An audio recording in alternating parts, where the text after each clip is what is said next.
ಸಂಘಟನಾ ಪರ್ವ ನಡೀತಾ ಇದೆ. ನೀವು ಬೂತ್ ಸಮಿತಿಗಳು ಆಗಬೇಕು, ನಮ್ಮ ಗುರಿಯನ್ನು ತಲುಪಬೇಕಾಗ್ತದೆ ಸಂಘಟನಾ ಪರ್ವದ ಸಂದರ್ಭದಲ್ಲಿ. ಇವೆಲ್ಲ ವಿಚಾರವನ್ನು ಕೂಡ ಅವ್ರಿಗೆ ತರ್ತಕ್ಕಂಥ ಪ್ರಯತ್ನ, ಪ್ರಾಮಾಣಿಕ ಪ್ರಯತ್ನ ನಾನು ಮಾಡಿದ್ದೆ. ಹೊಂದಾಣಿಕೆ ಮಾಡ್ಕೊಂಡಿದ್ದೀರಂತೆ ನೀವು ಕಾಂಗ್ರೆಸ್ನವ್ರ ಜೊತೆ. ಡಿ.ಕೆ.ಶಿ ಅವ್ರ ಬಳಿಯಿಂದ 10 ಪತ್ರಗಳಿಗೆ ಸೈನ್ ಹಾಕ್ಸ್ಕೊಂಡಿದ್ರಂತೆ. ವಿಡಿಯೋ ದಾಖಲೆ ಬಿಡುಗಡೆ ಮಾಡ್ತಾರೆ. ಒಂದು ಕ್ಷಣನೂ ಕೂಡ ತಡೆ ಮಾಡ್ದೇನೆ ಮಾನ್ಯ ಯತ್ನಾಳ್ ಪಾಟೀಲ್ ಅವರು ನಾನು ವಿನಂತಿ ಮಾಡ್ತೇನೆ, ಆಗ್ರಹವನ್ನು ಮಾಡ್ತೇನೆ. ಶುಭ ಮುಹೂರ್ತಕ್ಕೆ ಕಾಯಕ್ಕೆ ಹೋಗಬೇಡಿ ಅಂತ ಏನೇ ದಾಖಲೆ ವಿಡಿಯೋಗಳಿದ್ರೂ ಸಹ ತತ್ಕ್ಷಣ ಬಿಡುಗಡೆ ಮಾಡಿ. ಆ ಒಂದು ಅವಶ್ಯಕತೆ ನನಗಂತೂ ಖಂಡಿತ ಇಲ್ಲ.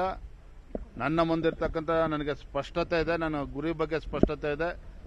ಎಲ್ಲ ಕಾರ್ಯಕರ್ತನ ಒಗ್ಗೂಡಿಸ್ಕೊಂಡು ಇವತ್ತು ಪಕ್ಷವನ್ನು ಮುನ್ನಡೆಸ್ತಕ್ಕಂಥದ್ದು ನಾವು ಮಾಡಬೇಕಾಗಿದೆ, ಅದನ್ನು ಮಾಡ್ತಾ ಇದ್ದೇನೆ. ಇದು ನನ್ನ ಮುಂದೆ ಇರ್ತಕ್ಕಂಥ ಗುರಿ. ಈ ರೀತಿ ಹೊಂದಾಣಿಕೆ ರಾಜಕಾರಣ, ಯಡಿಯೂರಪ್ಪನವರು ಹೊಂದಾಣಿಕೆ ರಾಜಕಾರಣ ಮಾಡಿಕೊಂಡ್ರು, ವಿಜೇಂದ್ರನು ಹೊಂದಾಣಿಕೆ ರಾಜಕಾರಣ ಮಾಡಿಕೊಂಡ್ರು. ಈ ರೀತಿ ಪದೇ ಪದೇ ಹೇಳಿ ಇವತ್ತೇನು ಸಂಘಟನೆಗೆ ಪೆಟ್ಟನ್ನು ಕೊಡ್ತಾ ಇದ್ದಾರೆ.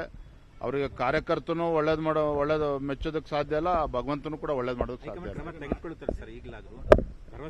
ಕಾರ್ಯಕರ್ತರ ಅಪೇಕ್ಷೆ ಇದೆ. ಯಾರು ಹಾದಿಲಿ ಬೀದಿಲಿ ಇವತ್ತು ಪಕ್ಷ ಸಂಘಟನೆ ಮಾತನಾಡಿಕೊಂಡು ಪಕ್ಷ ಸಂಘಟನೆಗೆ ಅಡ್ಡಿ ಮಾಡ್ತಾ ಇದ್ದಾರೆ, ಒಂದು ಬಿಗಿಯಾದಂಥ ಕ್ರಮ ಕೈಗೊಳ್ಳಬೇಕು ಅನ್ನೋ ಅಪೇಕ್ಷೆ ಕಾರ್ಯಕರ್ತರದಿದೆ. ನಾಯಕತ್ವನೇ ಬದಲಾವಣೆ ಮಾಡಬೇಕು ಅಂತ ಹೈಕಮಾಂಡ್ ಮನವಿ ಮಾಡ್ತಾ ಇದ್ದಾರೆ. ಅವ್ರು ಮನವಿ ಮಾಡಬಾರ್ದು ಅಂತ ನಾನು ಹೇಳೋದಿಲ್ಲ. ಆ ಮನವಿನ ಎಲ್ಲಿ ಮಾಡಬೇಕು, ಯಾರ ಮುಂದೆ ಮಾಡಬೇಕು, ಅಷ್ಟಾದರೂ ಇರಬೇಕಲ್ಲ. ಹಾಗಾಗಿ ವಿಜೇಂದ್ರನ್ ಬದಲಾವಣೆ ಮಾಡ್ತಕ್ಕಂಥ ಪ್ರಯತ್ನ ಮಾಡಲಿ, ಇನ್ನೂ ಹೆಚ್ಚು ಜನ ಸೇರಿಸ್ಕೊಳ್ಳಿ, ಅದ್ರ ಬಗ್ಗೆ ನಂದೇನು ಅಭ್ಯಂತರ ಇಲ್ಲ. ಪಕ್ಷದ ವರಿಷ್ಠರಿಗೆ ಸ್ಪಷ್ಟತೆ ಇದೆ. ರಾಜ್ಯದಲ್ಲಿ ಸಂಘಟನೆ ಯಾವ ದಿಕ್ಕಲ್ಲಿ ಹೋಗಬೇಕು ಅನ್ನೋದ್ರ ಬಗ್ಗೆ ಕೂಡ ಸ್ಪಷ್ಟತೆ ಇದೆ. ಇವರ ಸಮಸ್ಯೆಗಳು ನೋಡಿ, ಈಗ ಅನೇಕರು ಅಕ್ಕಪಕ್ಕ ಅವ್ರ ಜೊತೆಲಿ ಏನಿದ್ದಾರೆ, ಅವ್ರು ಯಾರೂ ಕೂಡ ವಿಜೇಂದ್ರನ ಬಗ್ಗೆ ಬೇಸರ ಅಲ್ಲ.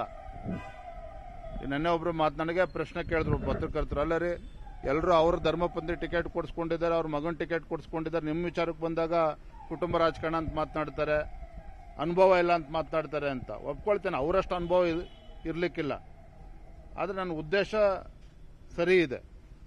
ಹಾಗಾಗಿ ಈಗಲೂ ನಾನು ವಿನಂತಿಯನ್ನು ಮಾಡ್ತೇನೆ, ಮನವಿಯನ್ನು ಮಾಡ್ತೇನೆ, ರಾಜ್ಯದ ಅಧ್ಯಕ್ಷನಾಗಿ ಆಗ್ರಹವನ್ನು ಕೂಡ ಮಾಡ್ತೇನೆ. ಪಕ್ಷದ ಕಾರ್ಯಕರ್ತರಿಗೆ ಅವಮಾನ ಮಾಡ್ತಕ್ಕಂಥ ರೀತಿಯಲ್ಲಿ ಯಾರೂ ಕೂಡ ನಡೆದುಕೊಳ್ಬಾರದು. ಪಕ್ಷಕ್ಕೆ ಅಗೌರವ ಆಗ್ತಕ್ಕಂಥ ರೀತಿಯಲ್ಲಿ ಯಾರೂ ಕೂಡ ಮಾಧ್ಯಮದ ಮುಂದೆ ಮಾತನಾಡಬಾರದು. ನಮ್ಮ ನಡವಳಿಕೆಗಳು, ನಮ್ಮ ಹೇಳಿಕೆಗಳು ಸಂಘಟನೆಗೆ ಪೂರಕವಾಗಿರಬೇಕೇ ಹೊರತು ಸಂಘಟನೆಗೆ ತೊಂದರೆ ಕೊಡ್ತಕ್ಕಂಥ ಕೆಲಸ ನಾನು ಮಾಡಬಾರ್ದು, ಮತ್ತೊಬ್ಬರನ್ನು ಮಾಡಬಾರ್ದು.